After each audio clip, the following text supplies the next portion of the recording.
விருச்சிக ராசிக்கார அன்பர்கள் அனைவருக்கும் எனது அன்பு கலந்த வணக்கங்கள். நான் உங்கள் அஸ்ட்ரோஜனதுரை புலிமிசை கூத்தூர் பெரம்பலூர் மாவட்டம். குரு பெயர்ச்சி பலன் 2025 விருச்சகம். நிகழும் மங்களகரமான விஸ்வாவசு வருடம் சித்திரை மாதம் 31ஆம் நாள் 14/5/2025 புதன்கிழமை இரவு 10:36க்கு குரு பகவான் ரிஷபராசியிலிருந்து மிதுன ராசிக்கு பெயர்ச்சியாகிறார். இந்த குரு பகவான் ஒரு வருடத்திற்கு ஒரு முறை பெயர்ச்சியாகக்கூடிய இந்த குரு பகவான் ரிஷப ராசியிலிருந்து மிதுன ராசிக்கு பெயர்ச்சி ஆவதால் விருச்சக ராசிக்கு ஏற்படக்கூடிய நற்பலன்கள் என்ன, தீய பலன்கள் என்ன, என்னென்ன வழிபாடு பரிகாரங்கள் செய்ய வேண்டும், எந்தெந்த விஷயங்களில் கவனமாக இருக்க வேண்டும், இந்த குரு பெயர்ச்சியால் விருச்சக ராசிக்காரர்களுக்கு எப்படிப்பட்ட பலன்கள் ஏற்படும் என்பதை பற்றி இந்த காணொலியிலே பார்ப்போம். இதுபோன்ற தொடர்ந்து ஜோதிட தகவல்களை பெறவும் தமிழ் மாத ராசி பலன்களை தெரிந்து கொள்ளவும் நமது சேனல் அஸ்ட்ரோஜனதுரையை சப்ஸ்கிரைப் செய்து கொள்ளுங்கள், லைக் பண்ணுங்கள், நண்பர்களுக்கு ஷேர் பண்ணுங்கள். அதாவது பார்த்தீங்கன்னா ஜோதிட சாஸ்திரத்தில் 100% முழு சுபர் அப்படின்னா அது குரு பகவான் தான். லக்கணத்துக்கு ஜனன ஜாதகத்தில் பார்த்தீங்கன்னா லக்கணத்துக்கு எந்த ஸ்தானத்தில் இருக்காரோ அந்த இடத்தை பற்றிய அறிவை வாழ்நாள் முழுவதும் நமக்கு கொடுத்து கொண்டே இருக்கக்கூடியவர் குரு பகவான். காலச்சக்கரத்துக்கு 9க்கும் 12க்கும் உடையவர். 9ஆம் இடங்கிறது பக்தி தெய்வம், நம்மளுடைய குரு யாருன்னு சொல்லக்கூடியவர். இப்போ இந்த 12ஆம் இடங்கிறது என்ன? முக்தி. பக்தியால் முக்தியை அடைவது எப்படி, அதே போல் இறைவனை சுட்டி காட்டுவோர் யார் அப்படின்னா குரு. இந்த மாதிரியான தெய்வ சம்பந்தப்பட்டவர் குரு, தெய்வ அருள் சம்பந்தப்பட்டவர், திருவருள் சம்பந்தப்பட்டவர் குரு. குரு பார்க்க கோடி தோஷ நிவர்த்தி அப்படின்னு சொல்லுவாங்க. அதாவது பார்த்தீங்கன்னா நமக்கு வந்து ஒரு அவயோக திசையை நடக்குது, கண்டங்களை கொடுக்கக்கூடிய திசையை நடக்குது. ஆனால் ஜன ஜாதகத்தில் அவர் மேலே குரு பார்வை இருக்குது அப்படின்னா அதோடைய கெடுபலன்கள் குறையும். நமக்கு அவயோக தசை நடந்தால் கூட குரு பார்க்கும் பொழுது அதனுடைய கெடுபலன்கள் குறையும். ராஜயோக பலன்கள் நடக்குது அப்படின்னா அதோடைய பலன்களை, நல்ல பலன்களை உயர்த்தும். அப்படிப்பட்டவர் குரு. அதாவது கெட்டாலும் மென்மக்கள் மண்மக்களே. அதே போல் பார்த்தீங்கன்னா டிசிப்ளின், எப்படி வாழணும் அப்படிங்கிற அந்த டிசிப்ளின் சொல்லக்கூடிய கிரகம். எப்பாடுபட்டாலும் பிற்பாடுபடாதே அப்படின்னு சொல்லக்கூடிய கிரகம் குரு. தீய தலைகீழாக பிடிச்சாலும் அது மேலே பார்த்து தான் எரியும். தலைகீழாக பிடிக்கிறாங்க அப்படிங்கிறதுக்காக அது கீழே பார்த்து எரியாது இல்லையா, அந்த மாதிரியானவர் குரு. இப்போ இப்படிப்பட்ட அதாவது பார்த்தீங்கன்னா அதேமாரி புத்திரகாரகன் குரு. அது ஒருவருக்கு குழந்தை இருக்குமா, எத்தனை குழந்தை இருக்கும், ஆண் குழந்தைக்கும் அதுலேயும் குறிப்பாக ஆண் குழந்தைக்கு காரகத்துவம் பார்த்தீங்கன்னா குரு. அதே போல் பார்த்தீங்கன்னா தங்கத்துக்கு காரகத்துவன் குரு. அதாவது இன்னைக்கு பார்த்தீங்கன்னா ஒரு நாட்டுடைய பொருளாதாரமே அந்த நாட்டுடைய தங்க இருப்பை வச்சு தான் தீர்மானிக்கப்படுகிறது. அப்படிப்பட்ட விலை உயர்ந்த தங்கத்துக்கு அதிபதி யார் அப்படின்னா குரு.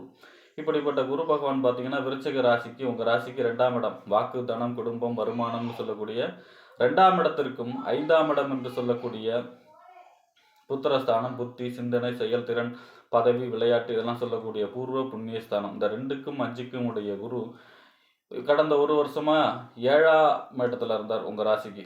7ஆம் இடத்துல இருந்து 7வது பார்வையை உங்கள் ராசியை பார்த்துருந்தார். ஆனால் என்னன்னா அர்த்தாஷ்டம சனி நடந்துகிட்டு இருந்தது. இப்போ இந்த பங்குனி மாதம் 15ஆம் தேதி, மார்ச் 29ஆம் தேதி தான் உங்களுக்கு அர்த்தாஷ்டம சனி முடிஞ்சுது. அஷ்டம சனியில் பாதி. அதனால் இந்த குருவோட 7ல் இருந்த குருவோடைய முழு பலனை உங்களால் அனுபவிக்க முடியல. இப்போ பார்த்தீங்கன்னா குரு உங்கள் ராசிக்கு 8ஆம் இடத்துல மறைகிறார்.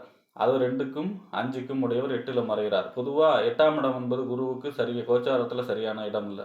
8ல் வாலி பட்டமிடம் தான் அப்படின்னு சொல்லுவாங்க. அதாவது பார்த்தீங்கன்னா வாலி எதிரி யார் வந்து முன்னாடி நின்று சண்டை போட்டாலும் அவங்களுடைய பாதி பலம் வாலிக்கு வந்துடும். ஆனால் இந்த 8ஆம் இடத்துல குரு வந்த பொழுது ஸ்ரீராமர் வந்து அவரை மரத்துக்கு பின்னாடி இருந்து அடித்து அவரால் இறக்கப்படுவார். ஆக வாலி அப்பேற்பட்ட வாலியே தன்னுடைய அந்த எதிராளியுடைய பலம் பாதிக்கு வரும் அப்படிங்கிற அந்த பட்டத்தை இழந்தது அந்த அஷ்டம குரு வந்த பொழுது தான் அப்படின்னு சொல்லுவாங்க. அப்போ பொருளாதாரம் சம்பந்தமான ஏன்னா குரு வந்து தனக்காரகன், பொருளாதார சம்பந்தமான இழுபறி இருக்கும். அதே போல் பார்த்தீங்கன்னா குரு வந்து இந்த பெயர் புகழ் அந்தஸ்து காரகத்துவம் இல்லையா, அதில் வந்து நம்மளுடைய பேருக்கு களங்கம் ஏற்படுவதற்கு வாய்ப்பு இருக்கிறது. கவனமாக இருக்க வேண்டும். வண்டி வாகனங்களில் கவனமாக இருக்க வேண்டும். நம்பிக்கையின் பேரில் எதுவும் செய்யக்கூடாது. அதாவது இவங்க மேலே எனக்கு நம்பிக்கை இருக்குது அப்படின்னு சொல்லி எந்த நம்பிக்கையின் பேரில் எதுவும் செய்யக்கூடாது. நம்பிக்கை மோசடி நடக்கும். 8ல் அஷ்டம குரு நடக்கும் பொழுது பொருளாதாரம் சம்பந்தமான பிரச்சனைகள், குழந்தைகளுக்கு ஒரு சில மருத்துவ செலவுகள் ஏற்படுவதற்கு வாய்ப்பு இருக்கிறது. அப்போ இந்த 8ஆம் இடத்துல அஷ்டம குருவா இந்த மிதுன ராசியில் சஞ்சரித்தாலும் குரு வந்து எந்த இடத்துல இருந்தாலும் தன்னுடைய பார்வை பலம் பிரமாதமாக இருக்கும். அதாவது பார்த்தீங்கன்னா 5ஆம் இடம், 7ஆம் இடம், 9ஆம் இடம், அவர் எங்கே இருந்தாலும் இந்த 5ஆம் இடம், 7ஆம் இடம், 9ஆம் இடத்தை பார்ப்பார். குரு பார்க்க கோடி தோஷ நிவர்த்தி. அப்போ அந்த வரிசையில் பார்த்தீங்கன்னா குரு பகவான் 2ஆம் இடத்த அதிபதி 8ல் மறைகிறார்னா பொருளாதார சம்பந்தமான பிரச்சனை இருக்கும்.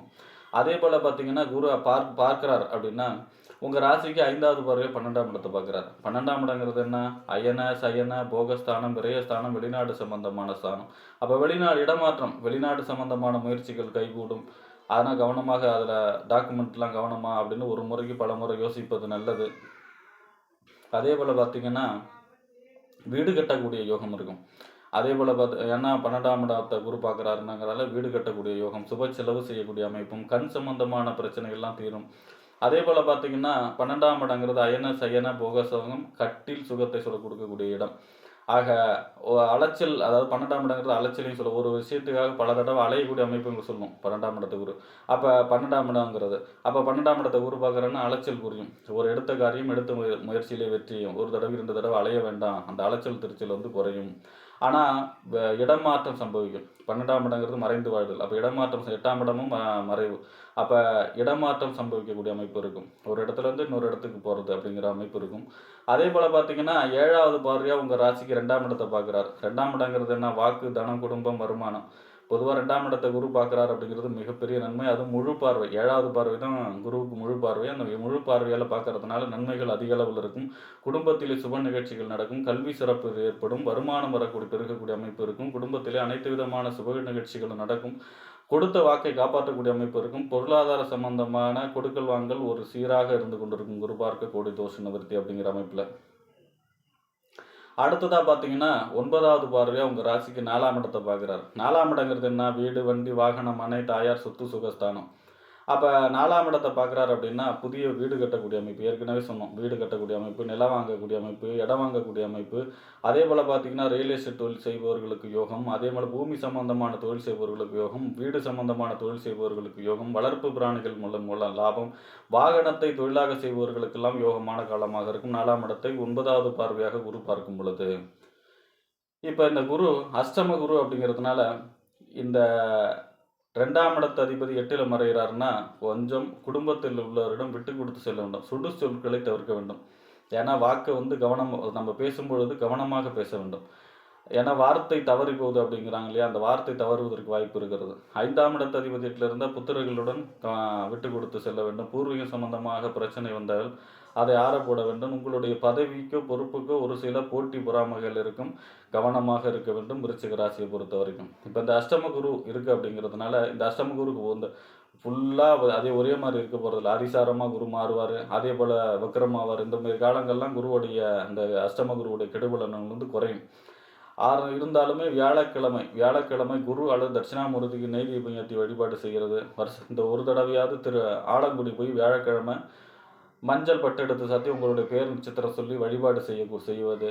இந்த வியாழக்கிழமை வழிபாடு பெரிய பெரிய ஜீவசமாதிகள், பெரிய பெரிய மகான்களுடைய ஜீவசமாதிகள் சென்று வழிபாடு செய்யும் பொழுதும் இந்த அஷ்டம குருவால் எந்த கெடுபலன்கள் ஏற்படாத நற்பலன்கள் அதிகமாக ஏற்படும். ஏன்னா பொதுவாக 8ஆம் இடங்கிறது எதிர்பாராத நன்மை, எதிர்பாராத தீமை, எதிர்பாராத பெரிய அதிர்ஷ்டத்தையும் சொல்லக்கூடிய அமைப்பு. அப்போ நம்ம குரு வழிபாடு, மகான்கள் வழிபாடு, வியாழக்கிழமை வழிபாடு செய்யும் பொழுது அது எதிர்பாராத அதிர்ஷ்டம், எதிர்பாராத ஒரு பெரிய வெற்றியை கொடுக்கக்கூடிய அமைப்பாகவும் இருக்கும்.